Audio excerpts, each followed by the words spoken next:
Welcome. We are Grown A Geeks. We're here to do a very special episode, a very special podcast.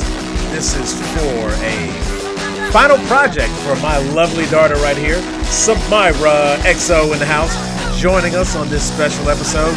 Joe Monk, the man, the myth, the legend, Joseph.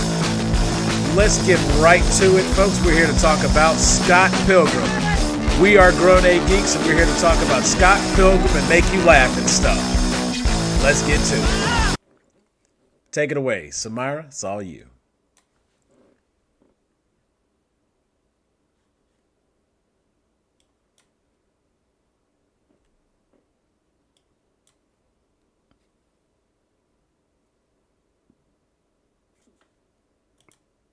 Sorry about that. I was definitely muted.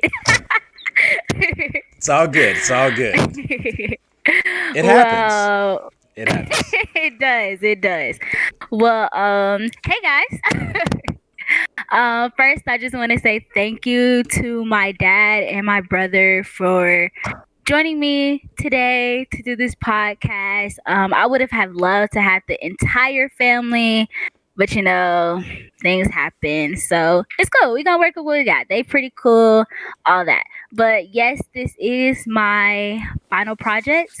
I actually had the chance to take, I guess you could call it a creative writing course, where I had the opportunity to watch 3 amazing action movies. We watched Rocky, Die Hard, and The Matrix. And for my final project, I had the opportunity to pick my own action movie that I thought was a good movie to talk about. And the movie that I chose was Scott Pilgrim versus the World. I think it's a great movie. I love it. I would call it a family favorite, hence why I have my family here talking with me about it. But for those of you who don't know the movie or don't know the plot or anything like that, to sum it up, it's pretty much about 22-year-old slacker, musician, bass player who sees a girl in his dream and becomes infatuated with her. And when he tries to pursue her, things just kind of go awry. He ends up finding himself having to defeat 7 exes. Emphasis on exes. We'll get to that a little bit later. But yeah, things just kind of get a little crazy. It's a lot of fun.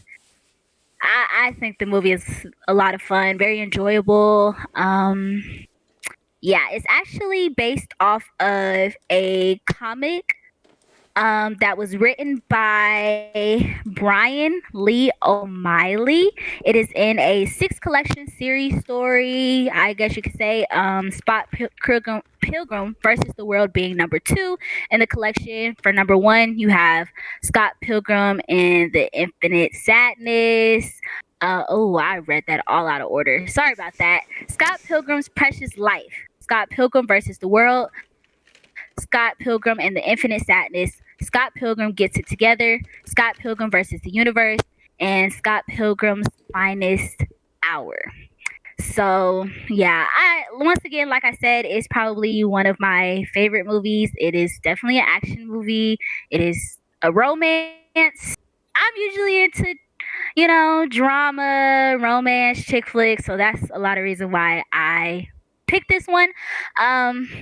But yeah, I think it's worth watching, and I'm sure the 2 people that I have on here today would definitely agree. So we're just going to jump right in and talk about, why is this movie so great? Why is it worth discussing? Why should I add it to this course is basically what my teacher wants to know. And I think there's a lot of reasons. So, Joe, you want to start us off at why you think this movie is so great?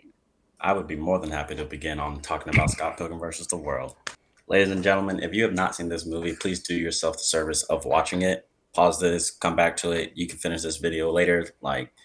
You're not going to get any of the references. Spoiler alert now, because we will be spoiling the movie for you. So if you're not okay with that, then leave. But you probably can't because you're in class. Anyway, So, Scott Pilgrim, as she already says, about a man named Scott Pilgrim, it's played by Michael Cera.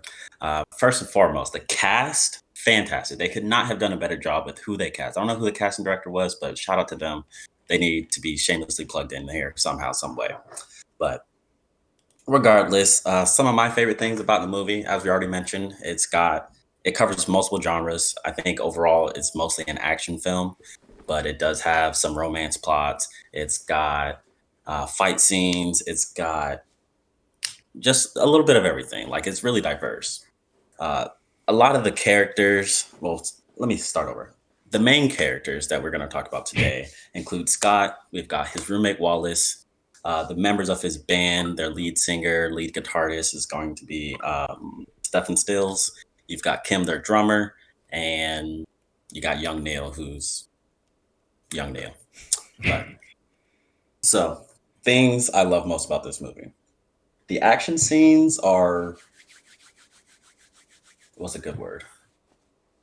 I don't want to say incredible. Energetic. That is perfect. That is the perfect way because Scott Pilgrim versus the World is everything a nerd loves, everything a nerd wants to see in a movie. They've got references to video game lore. They've got references to the original comics, the way the movie plays in order, the continuity of it, the chronological order. It all plays beautifully back to the series, which I actually technically have not read, but I love the movie so much that I went out and did my research. Now, I think one of the most important characters in the book or in the movie, book, whatever, is Wallace, which is Scott's roommate, because first and foremost, that is the first time we see representation of the LGBTQ community in this movie, which there are several. And Wallace is just out there. He's everyone needs a Wallace in their life because he's going to tell you how it is. He's not afraid to give it to you bluntly. And if you mess up, he's going to let you know, like, dude, like, Shout out to Kieran Culkin for his All portrayal facts. of Wallace. Yes. All facts. Amazing character right there. The next character I've got to get a shout out to. Ooh, this is a hard choice because the roster is so deep. I'm going to have to say. I'm going to have to say Knives Chow. That is Scott's first girlfriend when the movie begins. He's in a rough patch because he just broke up with his ex Ivy. It's a big deal. Envy, excuse me, I misspoke. And he's kind of in a transition period. You'll see throughout the movie that people are making fun of him because Knives is only 17. She's a Chinese Catholic schoolgirl, and Scott is a 22-year-old, not really doing too much with his life. You know, he wants to be a musician. He's in a band, but he's a slacker. So Knives really goes through it. Like throughout the movie, Scott's not really the best person. And it's quite interesting that he ends up with Ramona, spoiler alert, because both of them had a lot of trouble in their past relationships. And one of the main tropes of this movie is honestly like learning yourself, knowing what your worth is, knowing what you want in life and what you want in a partner. And it takes a lot of push and pull. It takes a while for them to realize what they actually want. But unfortunately, you know, Scott's a bit of a womanizer. He has a little mean streak going on. And it wasn't until he meets Ramona that he's really met his match. Because, of course, Ramona's got 7 other boyfriends that he didn't know about, that he's going to have to defeat if he wants to actually continue to date her. What are some other things we love about this movie, Dad? Well, one of the first things that comes to my mind is the director, Edgar Wright.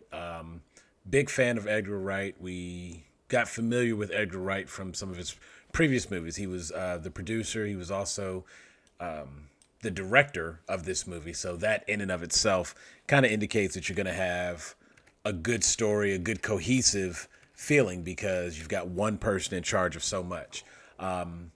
You also have Shaun of the Dead. That was, you know, the Cornetto trilogy. You have Shaun of the Dead, Hot Fuzz, and The World's End. All of those were directed by Edgar Wright. So I already kind of had an idea of what we were going to be looking at with this movie just because of the type of comedy that we got from him. But I was very happy to see a video game movie And the reason I say video game movie, it's based on a comic book, but the movie plays through like a video game, right to leveling your character up, getting loot drops. You have a main goal, and then you have side quests and things like that, and there's power ups, and it that stands out to me for the movie. For those of you who are big Marvel fans, remember how much you liked Ant-Man? That's Edgar Wright. The car driving from Baby Driver, Edgar Wright. So that was a very that's what really solidified that this was something I wanted to see. I've grown up playing video games. I've always been a huge comic fan, and to see a movie adapted so well made me very happy. And it was something that I was very eager to share with my kids. And just the direction, the attention to detail in this movie is so key. There's a lot of pieces that Absolutely. that that bring cohesion, and if you're paying attention, there's a lot of little Easter eggs, a lot of little tips, and just fan service things that are for those of you who pay attention to the movie, you get rewarded for paying attention. Ramona has her weapon of choice is this large hammer. And it's called Hammer Space because she pulls it out of this tiny little purse. And if you've ever played a video game, where does the character store all their inventory? Like they just reach out of their pocket, they've got everything they're carrying. So being able to pull a hammer out of a bag like that is, it's Space Hammer. So that's just incredible, and it's a nice little touch, and it's things like that. Every time she changes her hair color, her bag color changes. And it's one of those things when you start to look and pay attention, you notice little things. She has 3 hair colors throughout the movie, and the 3 colors that she uses in the movie are actually, that's like a video game tie-in because it's based on the Legend of Zelda and the 3 spirits that you have there. So the green, the pink, and the blue, a video game tie-in. So just that type of attention to detail makes it very, very enjoyable. But there's some other elements. In fact, I'll let Samara talk a little bit more about some of the drama because Joseph mentioned that this movie covers everything. And one of the things he missed out is like it really is a great love story. And this absolutely. one, she likes love stories. She's, Yeah, I definitely do. When I watched Rocky, I kind of hate that we didn't do more with Adrian and Rocky's relationship, or I had to wait and watch the rest of the movies to see all of that. When we saw Die Hard, I was like, oh, he's doing this for his wife? I love it. It's a family oriented movie. We talking about people here. It's more than just action. It actually gives the film a plot, and that's something that I really appreciate about Scott Pilgrim versus the World because generally it boils down to just this huge love. I don't even know if we have a shape big enough for all the people that were involved in this. Right about that. But it was great, and that's something that I really can appreciate, as well as the details and things like that. I definitely loved, but definitely the plot is really what strung me in, what kept me engaged. The whole time I'm like, does he get the girl? Dang, he cheated on this girl. Dang, it's another ex. Dang, he got 7 exes. Yo, like that's crazy. That's some drama. That's some mess. You want to figure out like how y'all gonna get through this. But yeah, overallly for me, like I think it hits a lot of key points, a lot of key elements. It would be considered a action/romance movie, but like Joseph also said, it has a whole bunch of different genres, fantasy, whatnot. But those 2 definitely is why I picked it. I think it's right up my alley. But also, I want to talk about this movie, and the reason why I'm discussing it here for my project is because I think it fits perfectly with everything that we talked about this semester. So we discussed 2 kind of main topics. The first one being, what does this film say about us, a people, a society, and a culture? With all of the movies that we talked about, they were each in a different time period. We started off with the 70s, we went to the 80s, we went to the 90s. It's only fitting to do something from the 2000s. And having that discussion question also made me dig a little bit deeper. It made me really kind of question the world. It really kind of made me question, why did the director include this? Why did he include that? Why are we talking about this during this time? Why is it so significant during the year that it came out? And that's something that I didn't do before watching other movies. Our second point that we had, the second discussion that we had in class, was when we were doing The Matrix, and that was, how good of a job does this film do at being a power fantasy? And didn't know the definition of a power fantasy prior to this. I've never really heard the term, but hearing it now, I'm like, oh, that's the name for it. Oh yeah, that's exactly what this is. Okay, yeah, I just got to put a name to, and I think this movie definitely defines it. So I really want to get into both of those discussions. So firstly, we're going to go ahead and talk about, what does this movie say about us, a people, a society, and a culture? Once again, it was released in 2010, which, isn't too far away. We only in 2021, so that was like what? 20 years ago, 11 years ago, not 20 years ago, 11 sorry, years ago. 10, 11 years ago. I'm a little bit ahead of myself, but 10, 11 years ago. So it's really not that long ago. Yeah, a lot of changes Also, in 10 I think, years. yeah, definitely a lot changes in 10 years. And that's something that I've been seeing, is how is each movie progressing as the time goes on. Things were different in Rocky as they are in Die Hard. Things are different in Die Hard as they are in Matrix. Matrix is obviously a very different movie just in general, but it's also different from the time that it was dropped and the time that it's released now. Some key things stayed the same along the way, but you do have your changes, and I want to talk about a lot of those changes, or a lot of things that were brought up. I'll go ahead and start us off with this one. So we kind of already said before, but Wallace. Wallace is a pretty important character. We all know that. But he is a very gay character. And I don't mean to say that in a negative connotation. I mean to say that because in this movie, he's gay and he is proud. Okay? Like, that's exactly what it is.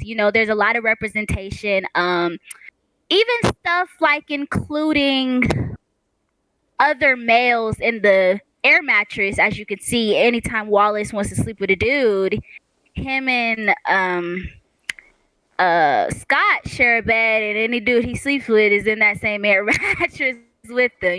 And nobody thinks anything twice about it. When they go out and he hooks up with a dude that we thought was straight, nobody thinks anything twice about it. Super normal, super regular, and I think we can appreciate that in this movie for its time, because it definitely tried to normalize a lot of things that may not have been normalized before. And that's great. It's definitely changing the stigma about a lot of things. And so that being one of them. Also, I guess I'll let somebody else do it. Anybody want to talk about the X's and why we quoted that earlier and what that has to I say? would love to. So, out of those Okay. seven evil exes, Ramona being a female, you would expect that all her exes would be boyfriends, right? Well, you'd be wrong if you were to assume that. Because if you watch the movie, you'll see that she actually has one girlfriend among the exes. It's a woman named Roxy something. I don't remember her last name. Like Richter, I think. Can someone correct me? Richter. Richter. Roxy Richter. Richter. Now, Roxy is probably, honestly, one of the most fierce out of all of them. Now, we already mentioned that the movie plays like a video game. So, as you go through each of the X's, they're starting to get harder and harder. And she's like the fourth one that she's actually like the fourth X, but she doesn't even fight Scott until like the fifth battle or something. It's a little weird, but she pops up and then we see her again later. Yeah, and what's really funny about that scene is each one of the X's that Scott has to fight exhibits some form of superpower. And her superpower, of course, is like she moves extremely fast and she kind of like disappears. She looks like a little mist moving around. And so in the midst of the battle, he's at one point he's just having a bad day and she comes to attack and he's just like, can we not do this right now? I'm having a really bad, it's like, it's all about him. And he doesn't want to, even though here are the rules that have been laid out, he just doesn't want to deal with this right now. He just wants to procrastinate, put it off. So of course, later when he least expects it, she shows back up because it's like, it's not always about you, Scott. Other people have things they have to do and you're not following the rules. So there's a lot of subtext to this movie. And Roxy's one of those characters that helps bring out some of that subtext. But her being part of that LGBTQ community as well. And again, just the idea that it was so normalized in the movie, like it just was. And we hear Scott say many times, your 7 ex-boyfriends. And every time he does that, Ramona corrects him. 7 evil exes, 7 exes. She makes it a point to just be like, no, they're just exes. Because, of course, there's a Roxy in there. And because there's a Roxy in there, you can't be, I guess the term would be chauvinistic or misogynistic. You can't just automatically assume they're all guys. So kind of ahead of his time for that. And, it's interesting because it's one of those movies that even though it's kind of a timepiece, there are a lot of parts of the movie that would not necessarily work today, but they don't necessarily take away from the movie because they're not done in a derogatory manner. As Samara had mentioned earlier, it's just we as society have changed and evolved who we are.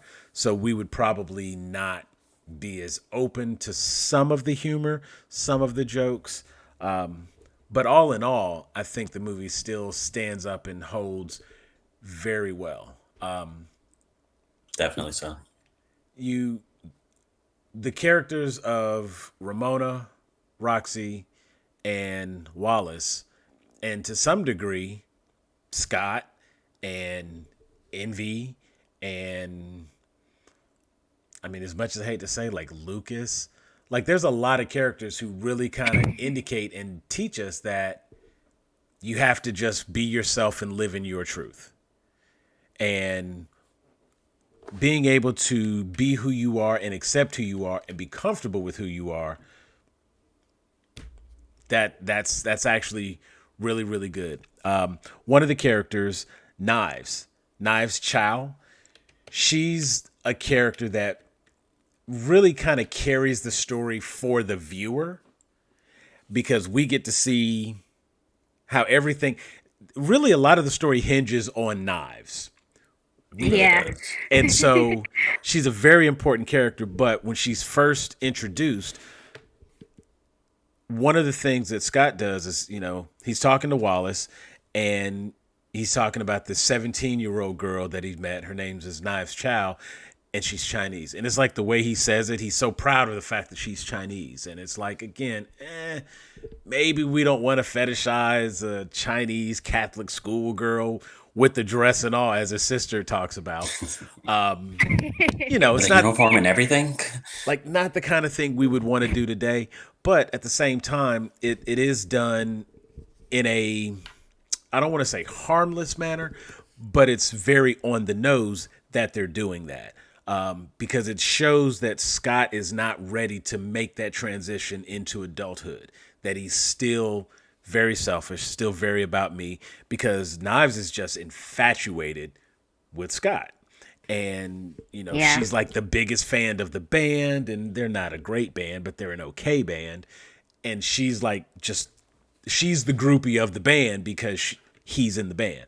So at times when he should be maturing and being a good boyfriend, air quoting there, he's more interested in just having someone who basically worships him. So whenever he's talking to her, he's like, yeah, okay, that's great. So more about me. And, she's just so happy to oblige.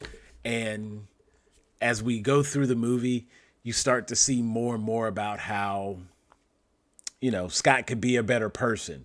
And one of the first things we get Yeah. from Wallace, the interaction between Wallace and Knives, he says to her, "You're too good for him.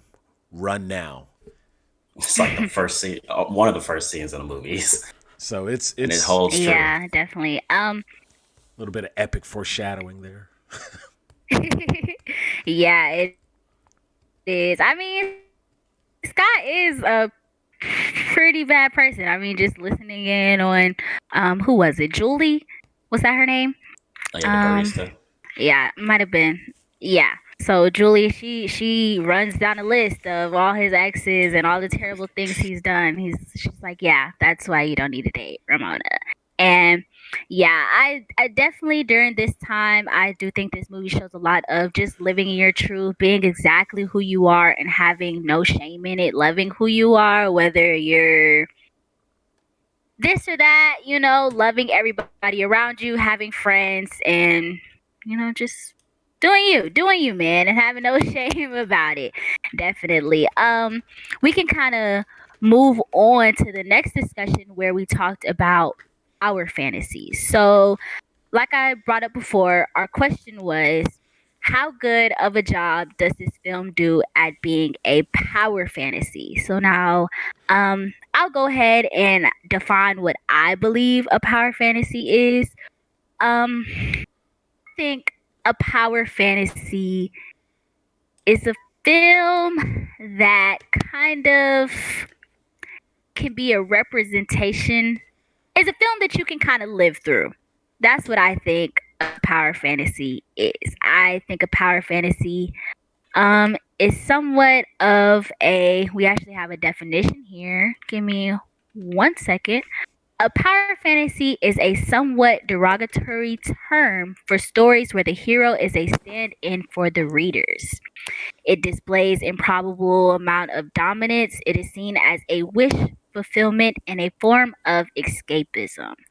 Oh, I'm glad we got that definition because escapism is something that I really kind of want to touch on, bring to, or anything like that. But absolutely, exactly what that just defined. Like I said, a movie is it's a movie that you can live through. It's something that you can escape in.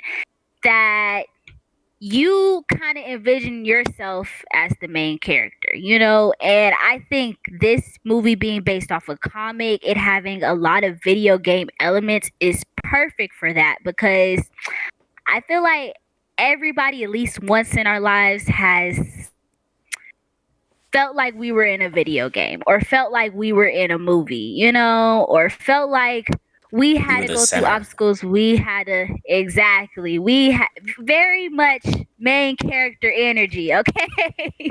um, but yeah, Everybody we wants had to to be defeat player one. bosses. Literally, everybody wants to be the player one, and I think that's why it's a perfect like power fantasy. It has a lot of fantasy elements. It has a lot of, by bringing in the coins when he defeats all the bad guys, by bringing in so there's this one scene where he has a pee meter and you see it run down and it's kind of funny, but it's just stuff like that. It's just like, wow, what if our lives were like that? What if we really walked around like that? Or the fact that it starts off as a really simple love story and then this dude just pops up and then all of a sudden you're just beating a bad guy. It's like it's completely normal. Like who wouldn't want to live a life like that? Who wouldn't want to be Scott in this Now, case? if You I know? can, you actually said that you mentioned that you guys watched The Matrix, right? That was like one of the Mhm. 90s or something.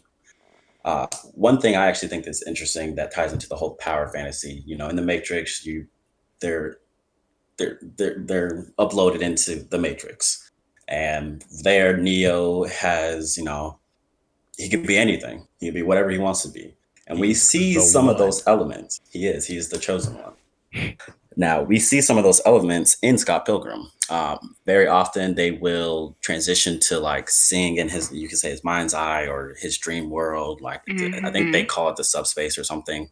But it's in those moments where we really see Scott branch out and we learn more about him, and he actually gets into his like meta and learning about himself on the inside. Because towards the end of the movie, after he's like takes on the final boss, he actually dies and loses.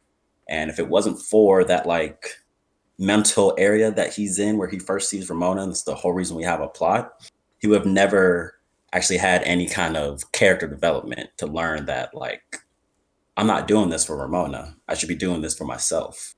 Like I'm the one that needs to change. I'm the reason. Like I want to be with her, but I want to show her why I'm better than all her exes. And as it just that's a power fantasy for you. Like Scott is a normal human being, but he's taking on these characters that for whatever reason have superhuman strength and superhuman powers. And he's just a normal guy. Like it really makes you feel like if you Yeah, believe in yourself, you normal. can do anything. Emphasis on normal. With every movie that I've had, something that I definitely think adds to it is that with all three of these movies, there could be a fourth movie where we are talking about your every man. Um, yeah, just your everyman, your typical guy. And not only that, like I said, this movie was released in 2010, and Scott is a 22-year-old dude. I wish my other brother Marius was here today on this call, but since he's not, I'm gonna go ahead and bring up a point that he said when we were actually watched this movie this past weekend. He said that he loves Scott Pilgrim versus the World because it has to be one of the most relatable movies that a millennial today could watch. It has everything that he loves, um, comics, games, getting awkward around girls, the whole nine, like the whole nine. And I Taku definitely taku. think that this is I definitely do think that this is a movie that a lot of younger kids can relate to, especially people my age. I'm only 20 years old, Joe. You're only like what, 23? So anybody in the new upcoming adulthood would fit right in, would feel like this character every step of the way of the movie. You see a lot of things about coming of age. You see a lot of things about dealing with your past, forgiving exes. Like that's not something we want to do, So yeah, you see people go through these terrible love lives and all this kind of stuff, but they all overcome it. They realize how to be better people, how to be better adults, mend relationships, make new relationships, apologize for people that they hurt. We're kids, we're young, we're stupid. Sometimes we don't realize, we don't take accountability, and that's something that this movie definitely shows, like how to take accountability, how to ultimately become an overall better person. And I really love that part with Scott at the end where he kind of levels up. And if you want to talk on that whole scene right there where he gets the sword of self-respect. Yeah. So one of the things you see through the movie is Scott is very aloof, and he doesn't really seem to have a care in the world, and he kind of just exists. And you see small examples of this. Just for example, he's out at one point. He's out hanging with knives, and he's sitting on a sofa, and there's a sign on the sofa that says "Do not sit." And it just, just the fact that he's so selfish, basically, and is only concerned with himself. You definitely get the opportunity to see where there are times, he's got all these moments where he has this awkwardness, and the first time he goes to meet Ramona, he wants to try to have a conversation, and his icebreaker is to tell people about Pac-Man. And he gives them a story about how Pac-Man was originally going to be called Puck-Man, and he goes into this whole spiel there. The next time he meets Ramona, she's like, "Oh yeah, you're the Pac-Man guy." He's like, "No, who was that guy? That guy sounds like a loser." It's like he's not even willing to admit who he is to the person who clearly remembered him. He like made enough of an impression, but he just can't stick with that. As we continue to watch this development of who he is, there's, these fantastic fight scenes in the movie, lots of action, and the power fantasy element is first, in my opinion, first visualized when we get the very first fight scene that takes place. Matthew Patel comes in, he's got some powers, and again, beautiful casting because it's Michael Cera, the guy from Superbad, as an action hero. Because that very first fight scene, he is just like a kung fu master, and you're sitting here like, what? Where'd this come from? And so seeing him on screen like that, fighting the way he's fighting, and I mean, he's like dodging this and dodging that, and karate kicks and stuff, and I mean, he's just really badass on screen, and it's so impressive. You start to buy into that same power fantasy with Scott. You're going along with him and you're starting to kind of root for him, not really realizing that he's still pretty much a terrible person. You get around towards the end and it seems like he should be winning Ramona over. She comes, one of the other evil exes, the one who started it all, G-Man, Gideon. He shows up, challenges Scott to a fight. And ultimately, Scott loses that fight, but he decides to come back. Now, the first time they fight, he thinks he's doing the right thing because he's going to profess his love and he's going to fight for the woman he loves. That's the way it goes. Suddenly, he appears with this powerful sword. He has the level up from the power of love. Bling, bling, bling, fights all these people. Gideon shatters the sword, defeats Scott. Fortunately, he had a nice moment earlier where he did something that was the right thing to do, and it gave him an extra life. So he has this moment, he's in his mind's eye, comes to a realization of things, and decides he wants to go back. He uses that extra life, comes back to the club. He's going to challenge Gideon again, but this time he's not going to fight for her. He's going to fight for himself. He gets another sword, this one a stronger sword, because now he has the power of self-respect. That sword ends up being more powerful and allows him to engage in battle and actually get the upper hand on Gideon. Knives jumps back in, and if he hadn't been such a crap person at the beginning, he wouldn't have these problems, but, he still has some growing to do, and, they kind of get to that. And ultimately, the last boss he has to fight is himself, Nega Scott. So he has to fight the evil clone of himself. And it's not until he has basically undone all the wrong, gone through and learned who he is, and now he's finally ready to battle himself, that he's able to overcome and get that final victory. So the two swords, the purple combination, good and bad, because all of those times where, a lot of symbolism to this movie. I mean, we could literally spend an hour just talking about the symbolism, but there are a lot of key elements to show the character development that he goes through, and you may have to watch it a couple of times to get them all, but the swords are a big deal, and they give you a lot, and it's not until Scott is really ready to improve who he is as a person that he's able to defeat his own monsters. Yeah. Definitely. Very well said. And a lot of that, I think that makes a perfect power fantasy. That I think that ties into everything that a power fantasy is, ties into everything that a great action movie can be, that a great romance movie can be. It literally hits every point for each of one of these genres, honestly. And I think that's what makes this great. So we're already kind of running just a tad bit long, but I hope you stuck through. I really, really do. A lot of good stuff in here. So we're just going to recap one more time. Scott Pilgrim versus the World.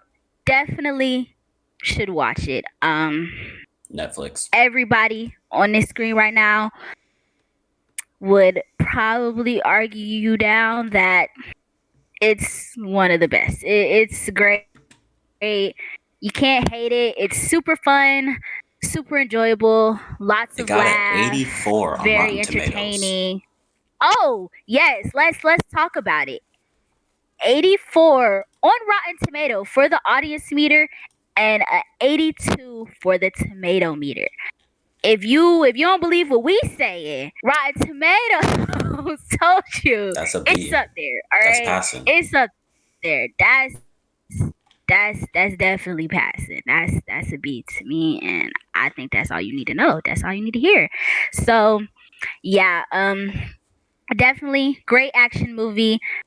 Has a lot in it. Wonderful characters, wonderful cast, huge amount of details, amount of symbolism that you can take away, that you can find and look.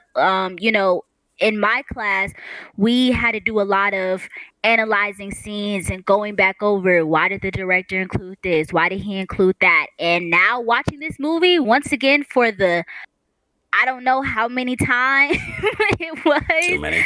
But I was able to Limit doesn't really exist. see all the parts that I didn't see before, and that's something that I can really appreciate about this class. I think it says a lot about the 2000s. You can tell that it was set in the early 2000s. You got computers with butts on them and TVs with butts on them, and we don't even use that Flip stuff no phones. more. You got flip phones The and payphone the whole outside nine. the Like coffee you shop. Oh can my God. definitely tell. But regardless, we sending out emails now. We over here, getting Amazon deliveries at our doors. So we definitely are moving on up in the world. A lot of things are becoming normalized. We're really appreciating people for who they are, and that's something that we can learn. Is probably one of the greatest power fantasies that I think that you could watch. I really, like Joe said, kind of want to see what the comics are talking about now, because I think that might just be a great read. I kind of want to read all 6 now and see They will just just how gonna the rest of expand the that story lore. goes. They will be here for you all Yeah.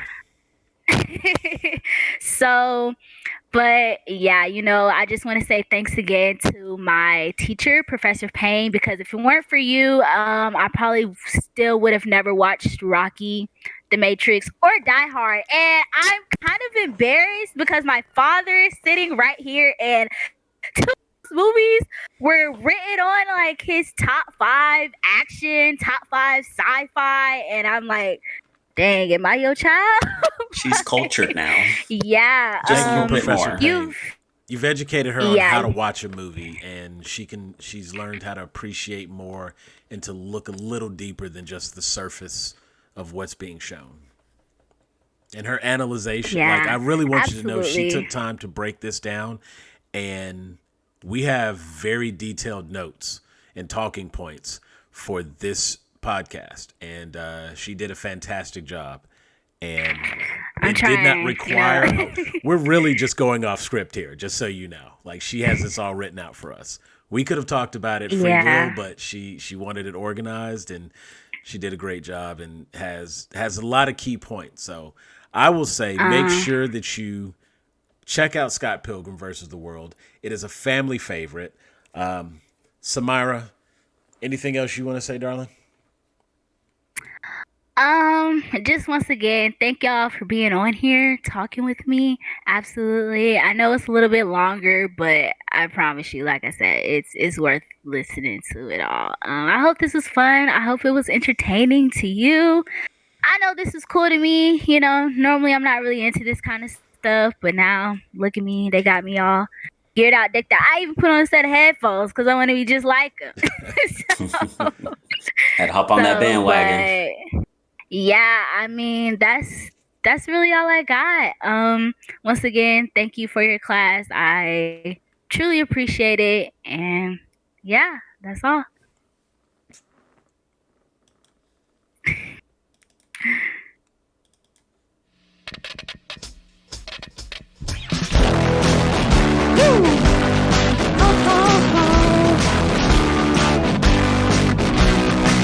I'll take you for a ride. I'm a garbage truck.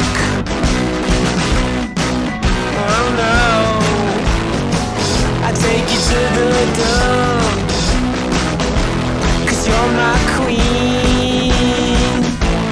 Take you uptown, I'll show you the sights, you know you wanna ride. I'm a garbage truck. We'll pass the mansions by. Drive right